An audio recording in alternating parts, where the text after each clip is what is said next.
Les Prix du Québec, en association avec Bell et Hydro-Québec, sont fiers de vous présenter le lauréat 2004 du prix Albert Tessier pour le cinéma, M. Pierre Hébert. Mes souvenirs de l'âge de 5 ans, je dessinais. J'ai toujours dessiné, de sorte que le fait d'aller en cinéma d'animation, c'était une continuité de cet état de fait-là. La chose vraiment décisive et importante, c'est le fait d'avoir rencontré Norman McLaren.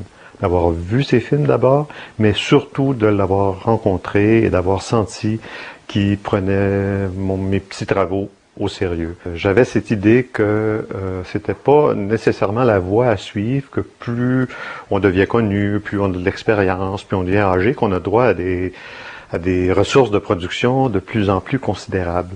Je trouvais qu'il y avait moyen de valoriser l'expérience et le savoir-faire en revenant à des moyens très simples. Ces moyens-là n'étaient pas nécessairement réservés juste aux débutants et qu'il était pensable qu'à la fin d'une carrière, on revienne à des moyens artisanaux, tout simples, qui peuvent être contenus dans une pièce comme ici pour travailler en toute indépendance, toute liberté, en ayant besoin de très très peu de ressources.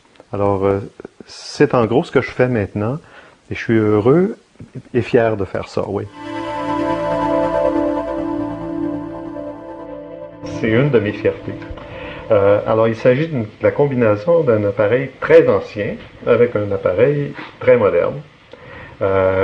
Donc, il s'agit ici d'un ancien appareil de montage qu'on appelait des Moyola. Il y avait ici, à la place de la petite caméra,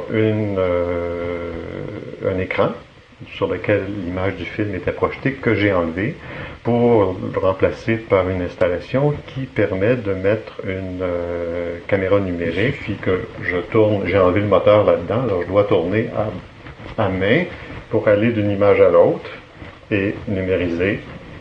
Ensuite à l'autre image, numériser encore, une image vide, une autre image, numériser encore, etc.